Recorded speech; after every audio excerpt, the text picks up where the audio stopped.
Dikasih Tuhan, firman Tuhan selalu menaburkan hal-hal yang baik ya di dalam loh hati kita.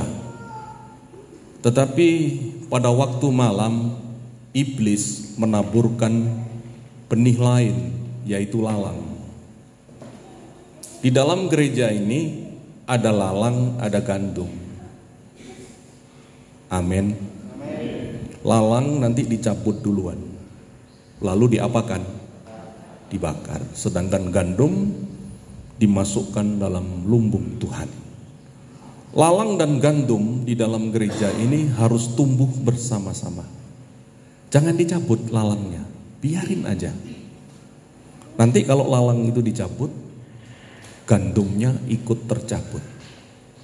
Misal, saya ini gandum, saya, istri saya, Bening, Raja, anak saya yang di sini. Lalu misalnya saya ini lalang, lalu saudara cabut saya, maka anak-anak saya kecewa. Akibatnya gandum-gandum ini menjadi rusak. Saudara dikasih Tuhan, saudara ada di sini ngapain? Saudara mengikut Yesus itu ngapain? Harus jelas, saudara. Apa dasar saudara mengikut Yesus? Saya membaca statusnya bendahara gereja di tempat ini, yang hari ini ulang tahun ke-40. Happy birthday ya C, tak duluin. Puji Tuhan, saya ingat tahun lalu dia ulang tahun ini kayaknya hampir pas setahun lebih dia bergereja di tempat ini dan menjadi bendahara di gereja ini. Apa dasarmu ikut Yesus itu? Apakah karena mujizat? Oh, aku disembuhkan, jadi aku ikut Yesus. Apakah karena makan kenyang? Oh, enak waktu itu ada 5 roti dan 2 ikan, jadi aku ngikut Yesus. Apa dasar? Apakah kesenangan? Dasarnya adalah iman yang kokoh. Amin. Iman itu mengalahkan dunia. Amin. Iman itu apa? Percaya. Di dalam kitab Roma dikatakan, jika kamu mengaku dengan mulutmu bahwa Yesus adalah Tuhan dan percaya dalam hatimu bahwa Allah telah membangkitkan dia dari antara orang mati, maka kamu akan diselamatkan. Tadi malam saya interview sama Pak Andi. Pak Andi, kamu ini kan anak haji, Muslim, ngapain sih kamu kok ikut Kristen? Dia jawab, karena di Kristen itu hukum kasih, katanya. Maksudnya gimana? 1000 teman terlalu sedikit, 1 musuh terlalu banyak. Kalau mengerti masalah ini, kata beliau, maka tujuan hidup damai sejahtera itu ada di Kristen, katanya. Lah Tuhannya apa beda Pak Andi? Beda. Kalau Tuhan yang ada di sana itu menuntut balas. Tapi sok mau sepeda motor, Tuhan di sana itu gas-gasannya kontan. Kalau ingin cewek cek, besok dapat. Ingin rezeki tek, besok dapat. Kalau Tuhan di sini katanya, itu pelan tapi pasti. Tidak ada resiko dan membawa damai sejahtera. Tepuk tangan untuk Pak Andi. Dia punya alasan yang kuat mengiring Yesus. Itulah sebabnya Paulus berkata, tidak ada yang dapat memisahkan aku. Apakah itu kelaparan? Apakah itu ketelanjangan? Apakah itu kemiskinan? Jadi ngapain saudara mengiring Yesus? Apa dasar saudara? Ini harus kokoh dan jelas. Apa motivasi saudara mengikut Yesus? Tetap di gereja ini ada lalang. Lalang itu ya tidak mau berubah. Kadang-kadang ngalahkan gandum pertumbuhannya. Lalang ini hebat daunnya, tapi tidak berubah dan tidak berbuah. Ya, Kristen harus mengambil keputusan. Ya. Mengiring Yesus keputusanku, mengiring Yesus keputusanku. Harus jelas. Perhatikan, Sebuah rumah tangga, hentikan dari pertengkaran lebih dari 24 jam. Di dalam kitab suci dituliskan, pemungut cukai dan para sundal mendahului kamu ke dalam kerajaan surga. Ya, saya tadi cerita-cerita. Kalau dalam rumah tangga udah lebih dari 5 tahun berantem, itu mesti dua pihak itu ada ego yang dipertahankan. Ego ini gimana? Harus dihancurkan. Dihancurkan dengan cara bagaimana? Merendahkan diri, bila perlu berpuasa. Oh, sudah 5 tahun lebih menikah loh, kok begedegan, masalahnya apa? Itu karena ego. Istri ngotot, suami ngotot. Akhirnya, saudara dikasih Tuhan, ada pernyataan begini. Manusia dapat membeli jam Rolex, ya, tetapi manusia tidak dapat membeli waktu. Kenapa waktu ini kita sia-siakan dengan pertengkaran yang tidak berarti? Saya bertengkar dengan tante, tetapi peraturan bertengkar apa? Janganlah kamu marah sampai matahari terbenam. Kalau sore harus berdamai. Hancurkan egomu ini di hadirat Tuhan. Hancurkan. Sudah hafal, menikah lebih dari 5 tahun udah hafal. Kelakuan istri itu kayak gini, kelakuan suami itu kayak gini. Oleh sebab itu jangan rusakkan waktu ini. Karena dasar mengiring Yesus seperti Pak Andi bilang adalah mencapai damai sejahtera. Dasar yang dia suka itu katanya kasih. Kalau dulu dikutek ganti ngudek, bahasa dia, bahasa Arema ini. Aku dikutek ganti ngudek. Tapi sekarang dia mengampuni. Oleh sebab itu selamat kepada Iis yang telah sukses membina suaminya menjadi lulut, manut, kutuk. Karena semua itu ada kasih di antara mereka. Tepuk tangan untuk Tuhan Yesus. Kali ini tak puji Pak Andi, lain kali tak jatuh-jatuhkan. Ya, lain kali tak jatuh-jatuhkan.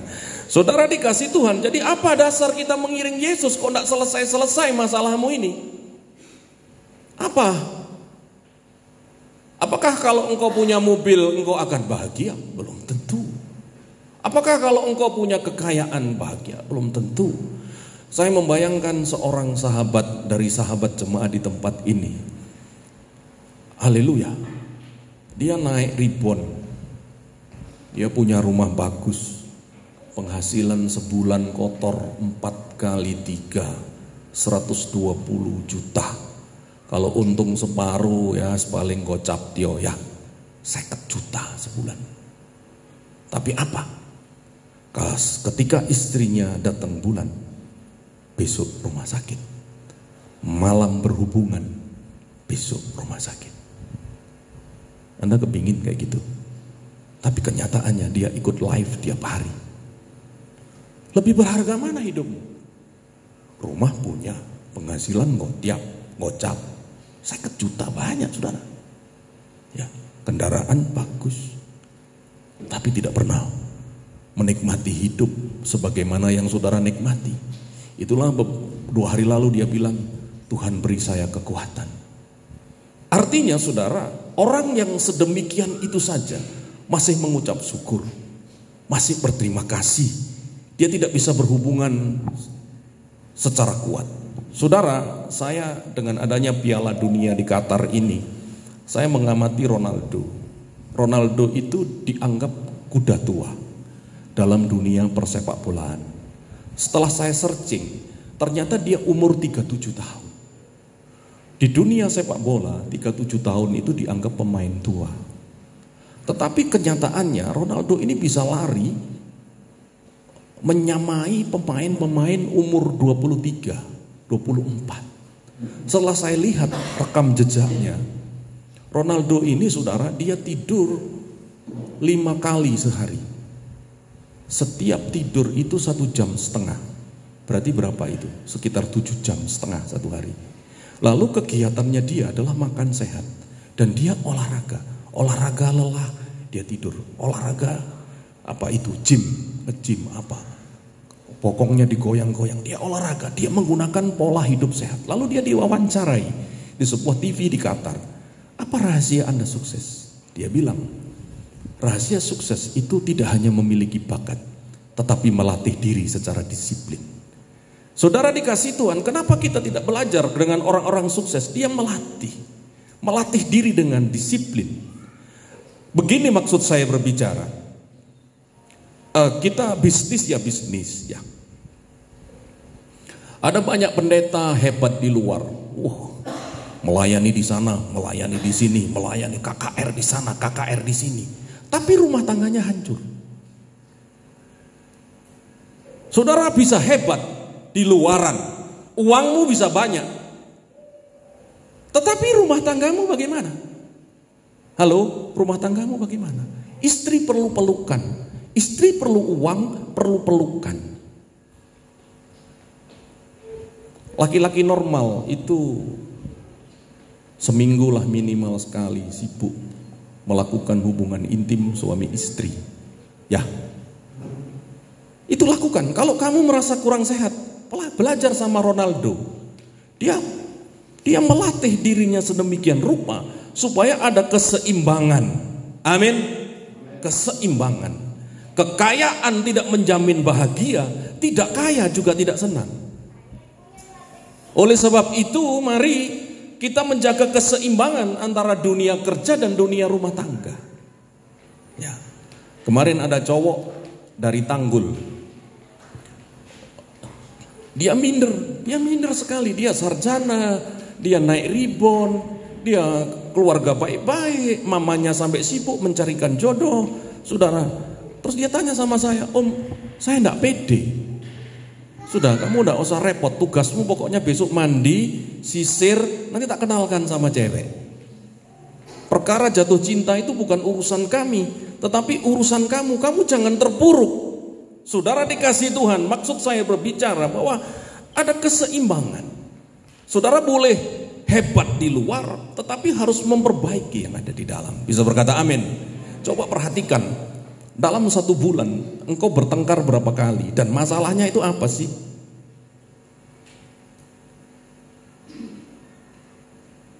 Tolong diisi rumah tangga itu dengan damai sejahtera. Izinkan Roh Kudus melimpah dalam hidupmu. Egois itu dilebur sedemikian rupa agar komunikasi itu menjadi lebih indah. Saudara dikasih Tuhan, mengiring Tuhan itu jangan bertahan di dalam dosa. Pak Andi bilang begini, kunci hidup orang Kristen itu adalah hidup kudus katanya. Kalau istilahmu apa Pak Andi? Hidup kusuk, istilah yang lama itu hidup kusuk. Ya, kalau Kristen itu hidup kudus. Karena kalau dengan hidup kudus, maka Roh Kudus itu turun memberkati dalam rumah tangga itu. Kudus dalam apa? Perkataan, pikiran, dan perbuatan. Jadi mengiring Yesus itu jangan bertahan dalam dosa dan harus berani mengambil sikap. Katakan amin. Jadi jangan setengah kebenaran, salah-salah, bener-bener gitu loh. Ya, kalau kamu bimbang begini seperti air di atas daun talas, menonjolkan kebenaran diri sendiri, ngerti ya? Pokoknya gak gelem dikandani, sing bener dek dewe gitu. Itu menonjolkan kebenaran diri sendiri. Itu yang tidak akan diberkati saudara. Karena katanya Pak Andi, Roh Kudusnya mau nginceng gini dia tidak mau. Tidak mau. Jadi mendingan saudara keluar dari Kristen, ikut setan, menisan. Karena ikut Kristen kalau tidak sungguh-sungguh gak diberkati. Terus budal nang dukun, tidak apa-apa. Karuan hidupmu di dunia senang. Nanti surga disiksa urusan buri kan gitu. Nah, tetapi kalau saudara ingin sungguh-sungguh, ambil langkah yang tegas supaya karena di dalam Kristen ini yang memberkati Roh Kudus, katakan amin. Sedangkan di luar Tuhan itu roh itu, gitu loh. Kalau saudara nggak jelas, Roh Kudus nggak mau kerja di saudara, roh jahat ya sungkan karena mulut saudara nyebut Yesus, nanggung hidupmu. Amin. Bisa ngerti saudara? Ayo ikut Yesus sudah. Hidupnya ini harus dibenahi. Gereja sini bukan gerejanya orang rusak loh, jangan salah. Gerejanya di sini ini orang benar, katakan amin. Rusak, semua orang rusak. Rusak kecil, rusak besar, tetap rusak. Ya, ada orang bilang, oh, gereja Penanggal nih, gerejanya rusak. Jangan salah, orangnya baik-baik. Tepuk tangan untuk Tuhan Yesus. Orangnya militan, ya, saudara dikasih Tuhan. Oleh sebab itu benahi hidup ini. Ayo, tegas. Namun demikian, jemaat Tuhan jangan saling menghakimi, biarkan lalang dan kandung itu tumbuh bersama-sama. Gereja di sini itu sing nginteri malaikat Tuhan. Saya sebagai gembala, ya apik ya, elek ya. Tapi saya menyampaikan kebenaran. Saudara titeni, orang yang enggak sungguh-sungguh di sini itu diinteri. Tahu diinteri? Diayak. Ini kapaknya dibuang sama Tuhan. Makanya saya juga gak kesenangan banyak jiwa baru, juga gak kebanggaan jemaatnya ratusan ribuan. Saya hanya melayani saudara, bapak ibu saudara milik Tuhan. Saya sebagai hamba Tuhan ini ada karena saudara. Makanya Mas Yo, Om tolong gini. Kemarin saya sakit. Saya jam 12 malam dibangunkan, bangun. Lalu saya dengar suara, kamu tak sembuhkan. Saya sembuh, besoknya mandi. Saat sakit ini saudara, orang nelponi saya. Oh minta doa. Saya tetap melayani karena saya dipanggil untuk melayani. Saya tidak sombong, saya sakit besok enggak saya. Enggak, karena yang menyembuhkan bukan saya. Siapa saudara? Roh Kudus. Roh Kudus cuma butuh mulut saya dan butuh kesucian hidup saya. Amin. Walaupun suara saya serak, di sana-sana yang sakit sembuh. Tepuk tangan untuk Tuhan Yesus Kristus. Hari ini juga, kalau orang luar terima mujizat, saudara harus terima mujizat. Amin. Ya, Pak Andi bilang, ini Pak Andi hari ini tak puji-puji ya. Pak Andi bilang, bergereja di Penanggal, tidak sukses, itu pasti ada yang salah. Entah rumah tanggamu, entah perkataanmu, entah moralmu. Ya, dia ngomong kayak gitu kenapa? Bukan teori, dia berpengalaman. Pernah suatu saat dia tidak punya apa-apa, dia berseru, dia menyembah di sini, dia berpuasa. Tuhan, aku pingin kerjaan. Saksinya Andre, besoknya 4 orang menawari pekerjaan sampai dia bingung harus memilih bagaimana. Oleh sebab itu, pola Kristen ini adalah imamat rajani. Ya, saudara tidak bisa. Saya ada jemaat juga di sini, kok enggak pernah ke gereja? Ya Om, kan saya bisa berdoa kepada Tuhan sendiri katanya. Loh, orang itu naik mobil Honda. Lah, bukankah harus ada persekutuan Pak? Oh iya, Om enggak penting, Om sembahyang dewe podo ae. Loh, gereja itu adalah imamat rajani. Jadi keimaman, bahasa kasar itu saya imamnya. Rajanya siapa? Yesus Kristus. Jadi tidak ada pola-pola sembahyang dewe, itu tidak ada. Harus ada imam. Imam inilah yang menjembatani kepentingan jemaat kepada Tuhan. Sebab saudara itu bukan imam. Saudara mikirno tagihan, mikirno jual ini, mikirno masalah ini. Ya, itulah sebabnya gembala itu tidak boleh bekerja sebenarnya. Ya, supaya gembala itu hanya fokus apa? Sebagai imam, mengentara, nyebut no doa. Kami berdoa buat ini. Om kok gak kesel? Aku itu imam. Oh coba jak bisnis. Aku kok ngerti bisnis mulai nom. Lek gak iso rini tak hitung no bisnis. Aku itu baik dari nom. Kenapa kok om itu ada saya jemaat anak haji ngomong, om itu pengangguran itu di pendeta, gak kerja. Ya maklum dia masih baru. Saya bukan gak kerja, aku tuh iso kerja. Dan kalau orang bisa nyari 50 juta per bulan, aku bisa nyari 100 juta per bulan.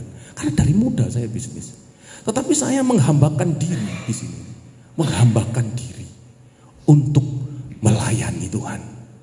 Biar kehidupan saya sederhana, tetapi asalkan ada makanan dan pakaian, firman Tuhan berkata, cukuplah itu. Tepuk tangan untuk Tuhan Yesus.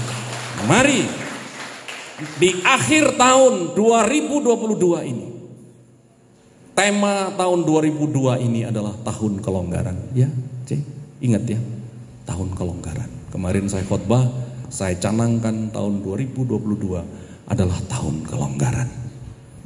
Kalau sumur di Esek bertengkar, maka sumur di Rehobot itu ada damai sejahtera. Makanya Pak Ribut bikin perusahaan Rehobot ya Pak Ribut ya.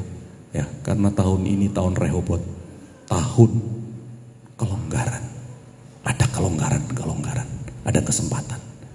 Saya akan berdoa untuk tema tahun 2023. Tema dunia, tema bisnisnya bangkrut katanya. Saya akan berdoa nanti tahun 2023 kita punya tema apa. Saudara, selama 1 tahun dikasih kelonggaran sudah. Amin. Ya, bisnis walaupun bisnis ini agak kacau, tetapi saya lihat muka-muka saudara, muka-muka yang diberkati Tuhan. Mari, pemain musik maju ke depan, tidak berlama-lama. Haleluya. Saya undang Arindra Agil Yanotama untuk penyerahan anak. Tolong dikasih kursi 2 di sini. Didampingi orang tua. Aku berserah. Mari, Arindra maju sama mamanya aja.